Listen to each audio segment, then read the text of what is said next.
नमस्कार दोस्तों, मैं सिद्धार्थ आप सभी का बहुत बहुत स्वागत करता हूं।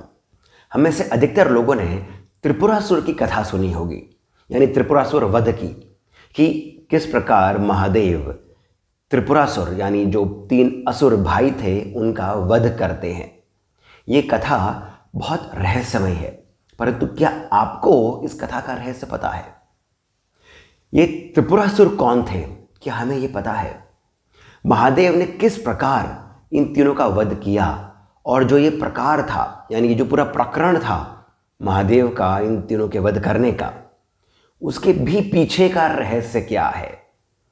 और इस कथा के भीतर भी एक और रहस्यमय कथा है। क्या ये सभी बातें हमें पता है? आज इस वीडियो में हम इन सभी रहस्यों को जानते हैं, अध्यात्म में थोड़ा सा और गहराई में उतरते हैं। इस कथा को मैं आपके सामने संक्षिप्त रूप में तो रख रहा हूं, परंतु इसे ध्यान से सुनेगा, क्योंकि इसके भीतर एक और कथा आएगी जो बहुत ही रहस्यमय है। तो कथा इस प्रकार है कि ताड़कासुर नाम का एक राक्षस था, हम सभी जानते हैं, जिसका वध किया था भगवान कार्तिकेय ने, महादेव के पुत्र ने।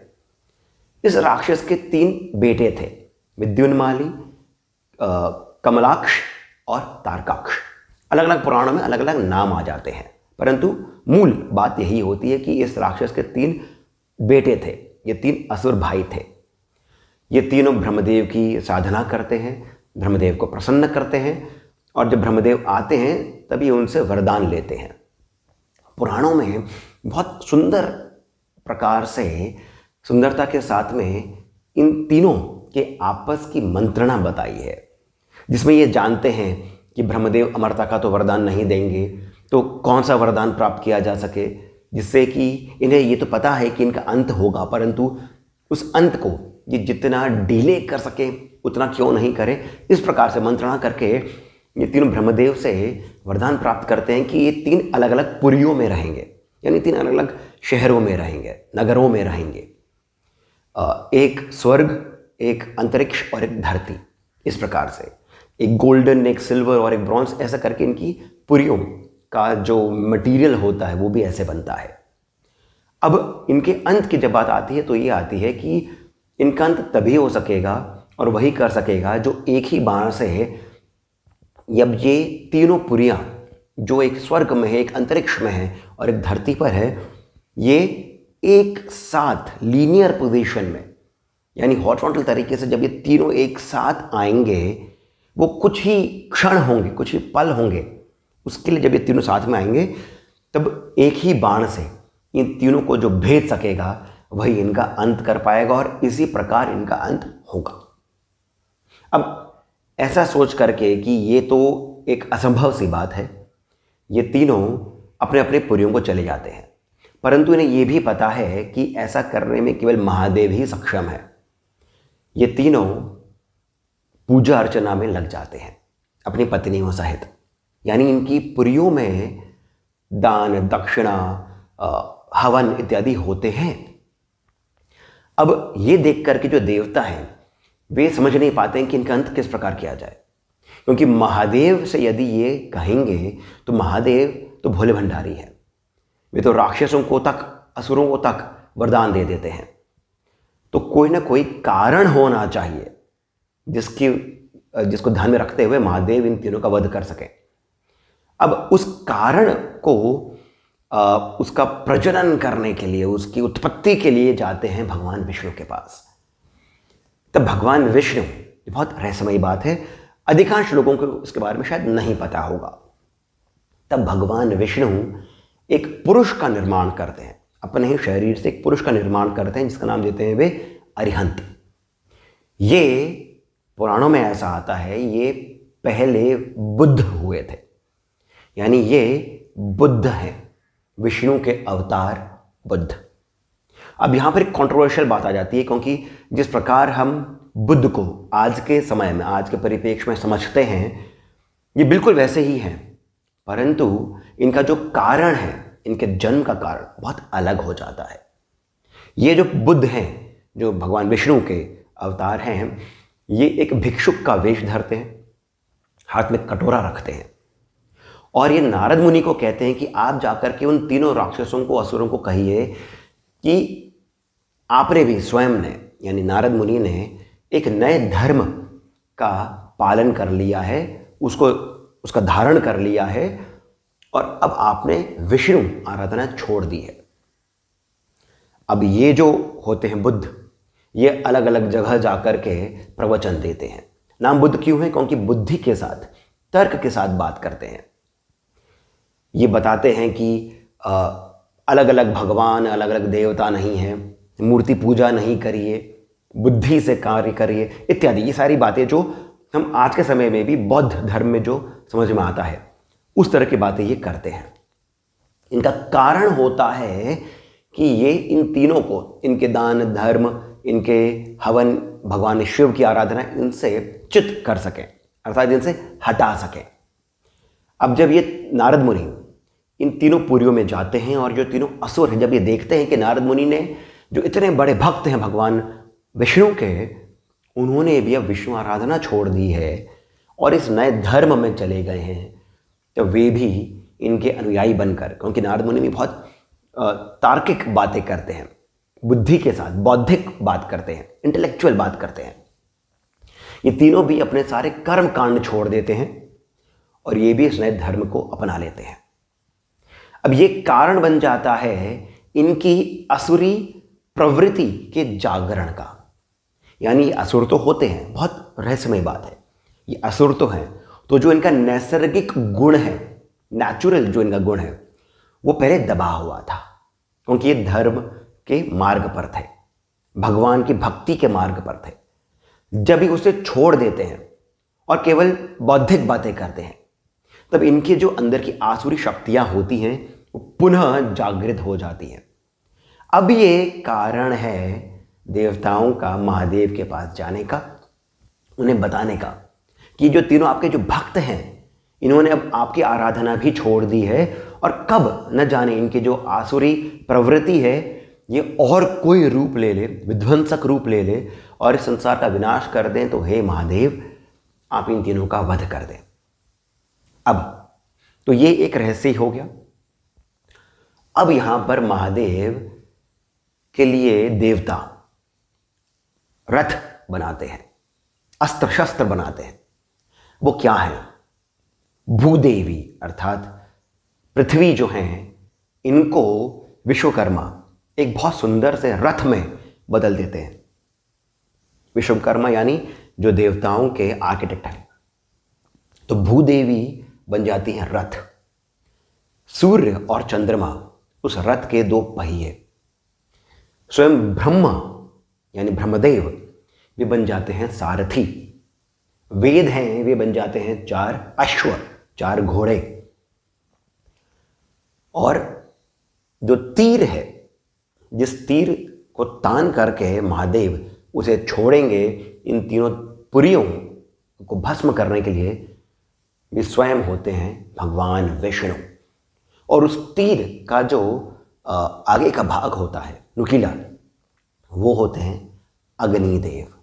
इन सब का बहुत गहरा रहस्यमय एक तरीके से इंटरकनेक्शन है।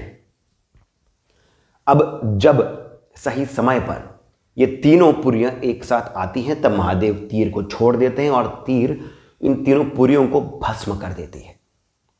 परंतु ये होते तो महादेव के ही भक्त हैं, तो महादेव दुखी होते हैं, इन तीनों की भस्म को अपने शरीर पर लगाते हैं। और यहीं से ही भस्म आरती भी आरंभ हुई है। भस्म को अपने शरीर पर लगाते हैं, रोते हैं, भोले भंडारी हैं। इनकी आंखों से जो आंसू गिरते हैं उस भस्म पर, यहां से एक पेड़ पनपता है जो रुद्राक्ष का वृक्ष होता है। यही रुद्र के अक्ष हैं।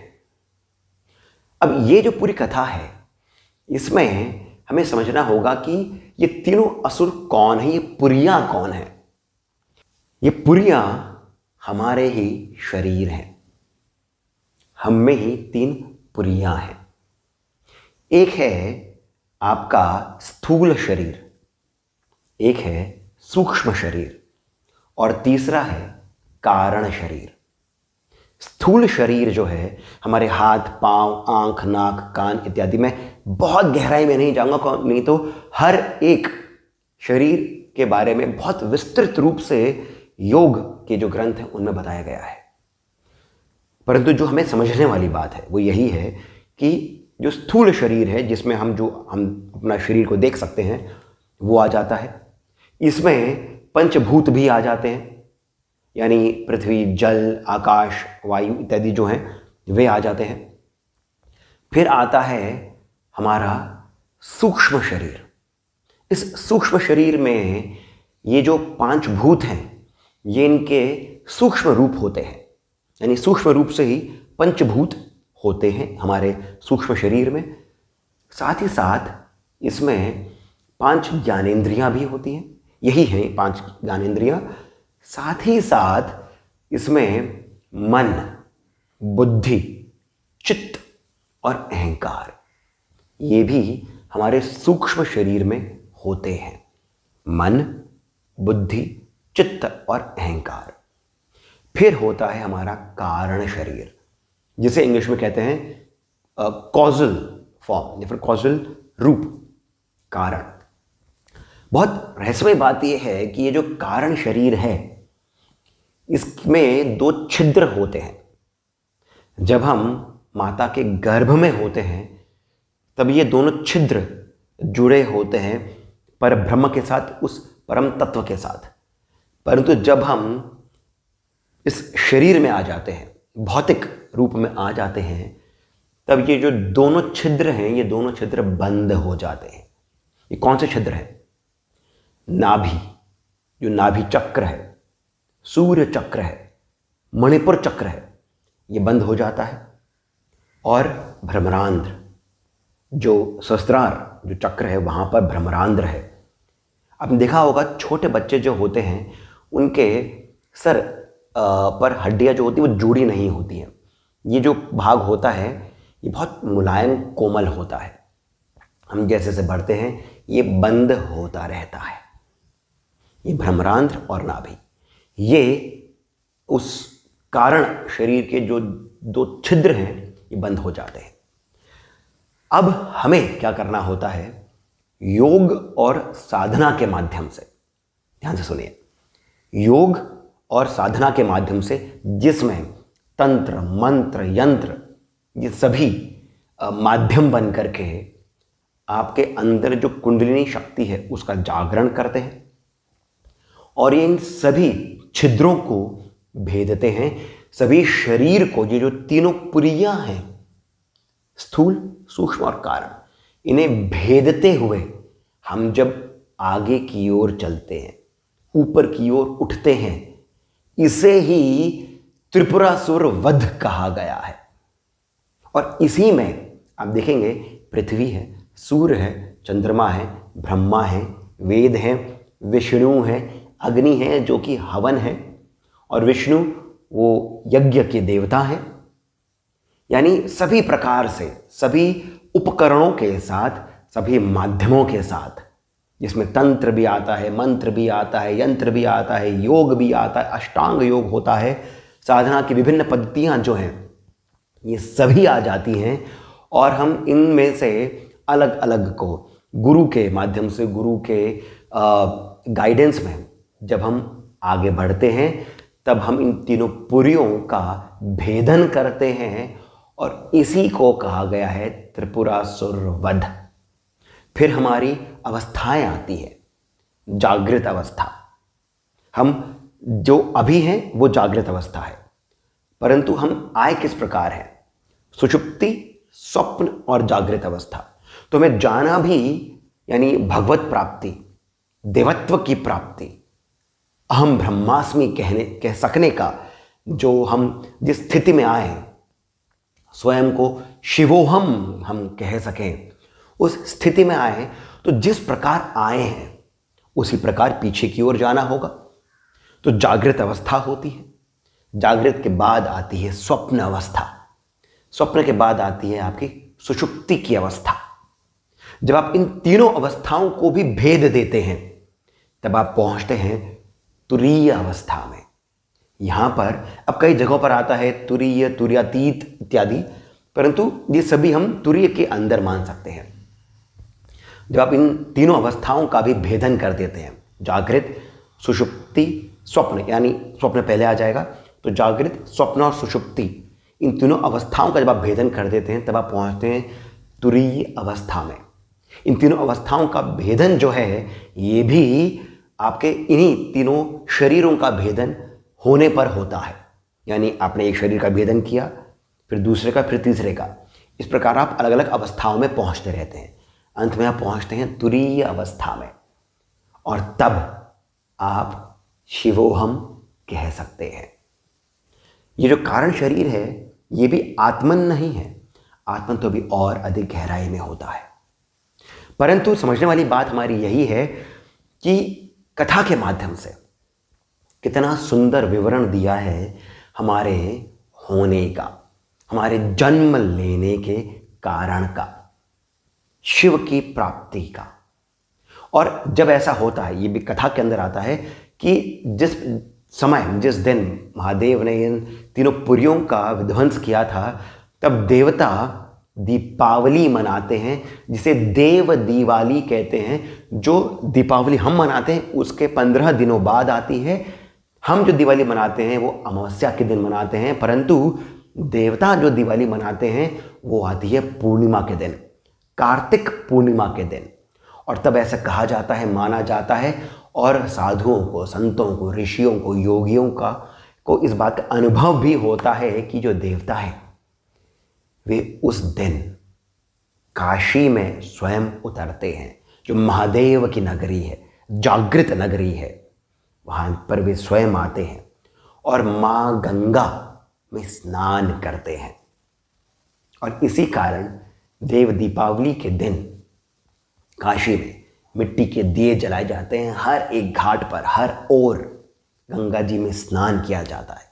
अति पावन दिन है, परंतु ये पावन दिन आप अति भौतिक रूप में भी मान सकते हैं, परंतु आध्यात्मिक रूप से यदि आप काशी इस दिन नहीं जा पाते हैं, आध्यात्मिक रूप से ध्यान में रखिए, इस दिन की रात्रि को आप साधना की ओर अग्रसर हो। किसी न किसी मंत्र को आप उठाएं, महादेव के मंत्र को, देवी के मंत्र को आप लें, और इस दिन से आप साधना में लग जाए।